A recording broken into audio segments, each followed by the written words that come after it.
Okay, while mopping the floor, maraming ihi ang mga aso. Okay, mag-usap po tayo, no? Kasi, gusto ko lang po magtanong sa inyo. Hindi ko po alam kung lahat ay nauunawaan ng grace. Kasi isang tanong lang po para maunawaan yan. Or should I say, malaman sa mga sarili-sarili natin na nauunawaan natin. Ito yung tanong, ilang kasalanan ang binayaran ni Jesus para sa atin? Isa lang ang sagot, all. Pag sinabing all, ano ito? Ano ang sakop nito? Ano ang naaabot nito? Past, present, future. Alam niyo po ba, minsan may kausap ako, sabi ko, lahat ng kasalanan mo bro, binayaran na. Paano yun? Kanina umaga nagmura ako kanya. Preso po ito, nakakulong. So, ministry sa jail. Kanina po, pastor, nakapagmura ako. Munti ko nang sapakin tong inmate ko. Napikon ako. Pati ba yun? Aba, oo. Bakit? Ina-underestimate mo ang Lord, kako? Alam mo ba nung nakapako ang Lord sa cross, kako? Lahat nakita niya na. Lahat ng kasalanan mo nilagay na sa kanyang katawan. Kaya nga iniwan siya ng God the Father, di ba? Di ba? Alam niyo po ang God the Father at saka God the Son. Grabe po ang ano niya, ng fellowship niya. Hindi po naghihiwalay. But, nung si Jesus nakabayubay sa cross, iniwan siya nito dahil ang nakita na ng God the Father sa kanya ay ang mga kasalanan mo, kasalanan ko, kasalanan ng buong mundo. Okay? Ito po ay wag na wag nating i-underestimate. May gusto po akong sabihin po sa inyo.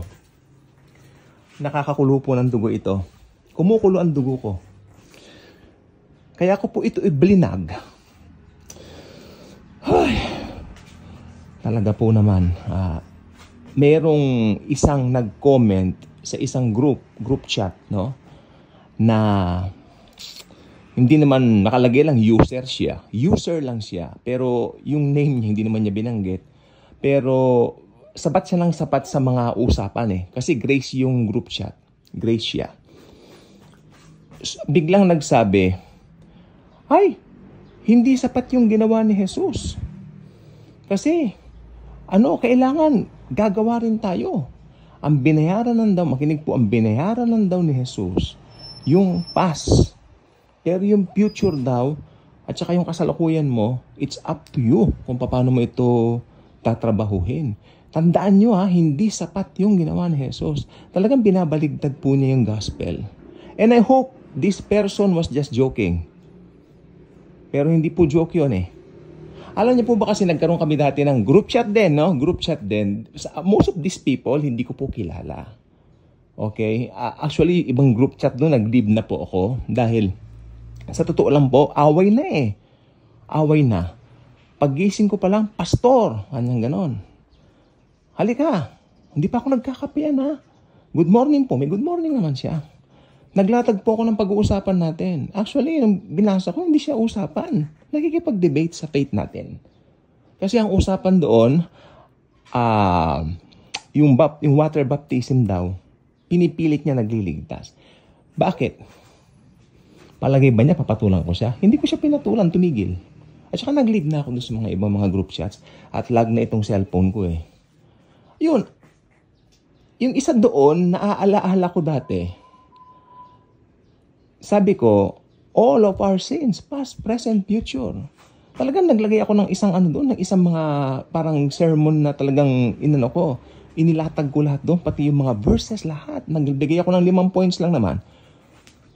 Sumagot yung taong ito, sabi niya, oo, binayaran ni Jesus lahat. Oo, binayaran ni Jesus, pero hindi lahat, sabi niya. Na-upset ako. Noon pala, I think this was the year 2017 or 2017 siguro, 2016, mga ganyan. Kasi pagdating ng 2018, nag-leave na ako naglalag naglalag na yung messenger ko. Tsaka sabi siguro nila, hindi naman importanteng sumali ka diyan. It's a waste of time. Puro latagan. Marami na rin na nag-leave. Yung ibang friends ko talaga umalis na. Hindi ko naman sila kilala iba. Pero kami magkakilala, syempre. Magkakilala kami. Pero yung mga nakita ko sila, umalis na rin sila sa mga group chats na yan. Waste of time ka rin nila. At saka hindi sila mga grace people. Nagkikipag-away. So yung kanina, hindi pa raw sapat yung ginawa ni Jesus. You know what? Alam niyo po, napaka-blasphemy nun. That's blasphemy. Blasphemy. Alam niyo ba ang Tagalog ng blasphemy? Kalapastanganan. Walang kaibahan sa Antikristo. Ang Antikristo, papanik lang doon sa Most Holy of Holies, sa Third Temple. Futuristic pa yan. Ha? Pero yun, sabi naman ng Bible, in fairness, desolation, na talagang pinakawalang kapatawaran yon. Pero itong nagsasabing Kristiyano may gagawin daw, hindi raw sapat ng ginawa ni Jesus, nakakalungkot na may mga taong hindi ko alam kung nauunawaan naman nila ang grace o dahil lang sa kanilang samahan o rehilyon, nagmamatigas. Aba, mahirap pong ganyan. Alam niyo po ba mas madaling gisingin ang totoong tulog kaysa doon sa nagtutulog-tulugan? Ha? At pag nagtulog-tulugan ka, pinilit mo magtulog-tulugan, inabutan ng rapture, maiiwang ka dito, sinasabi ko sa'yo. Importante ang finished work ni Lord Jesus. This is not a joke. This is important. Okay, balik tayo sa topic. Lahat po ng kasalanan natin binayaran na. Hindi nagalit ang Diyos sa mundo. Okay? So, ibig sabihin, ba't nasabi kong hindi nagalit ang Diyos sa mundo? Kasi lahat nga ng galit niya, lahat ng puot, inilagay na kay Jesucristo nung nakapako siya sa krus 2,000 years ago.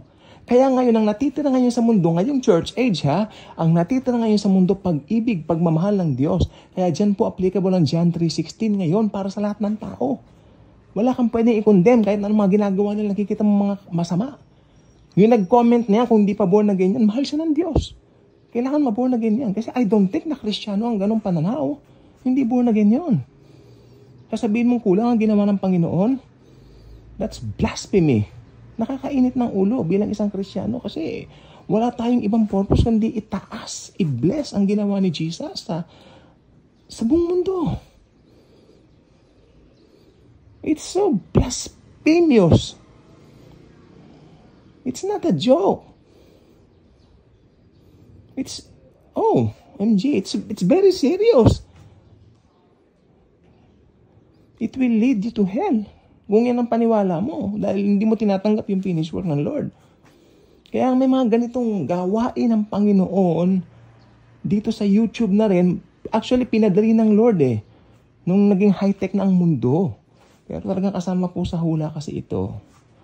Please lang po, kung hindi kayo naniniwala ng gano'n, huwag kayong magko-comment ng ganyan kasi parang ipinagkakalat nyo pa yung false beliefs ninyo na parang pinagmamalaki nyo pa na binablaspheme nyo ang Panginoon. No, binayaran niya lahat ng kasalanan ng tao. Kaya nga po hindi nagalitan Diyos sa mundo. Di ba? Kasi, tingnan nyo, ito pa pong isa. Yung mga naniniwala na mag-a-undergo tayo ng tribulation, ito po ang gusto kong sabihin. Alam nyo pa yung tribulation? Wrath of God po yan. At ang sabi ng Biblia, kung ikaw ay born again na, you will never suffer wrath. Hindi ka daranas ng puot ng Diyos. O paano mo sasabihin, papasok, susuong ka sa tribulation? Puot ng Diyos yun Para yun sa mga unbelievers. At sa mga Hudyo na rin, kasi ang mga Hudyo talaga, i-deal ni Lord dito sa tribulation. Kaya, ingat-ingat lang. Sa mga sinasabing ganyan, nakakatisod po yan. Doon sa mga hindi pa mananampalataya. If you're a believer, hindi ka matitisod. Paano yung mga gusto nang maniwala kay Jesus tapos nabasa yon at naniwala doon? Diba? It's so sad. May mga taong ganyan. O ngayon, yung mga naniniwalang papasok kayo sa tribulation, puot ng Diyos yon. Hindi kayo naniniwala na ang forgiveness na kay Jesus lang. Dito po sa Avenida, dito po sa Recto, di ba?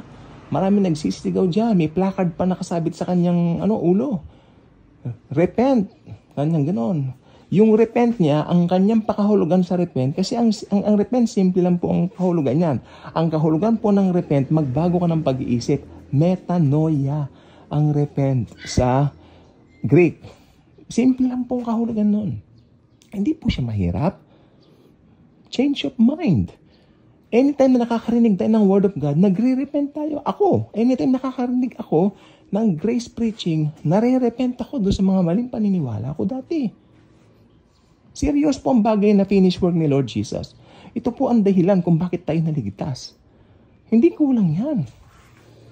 Walang kulang yan. Diyos yan. Perfect yan. OMG. Diba? So, yun lang pong gusto kong sabihin. Binayaran na lahat ng kasalanan ng buong mundo. Hindi na po galit ang Diyos sa atin. Why? Because of Jesus alone. Bye-bye.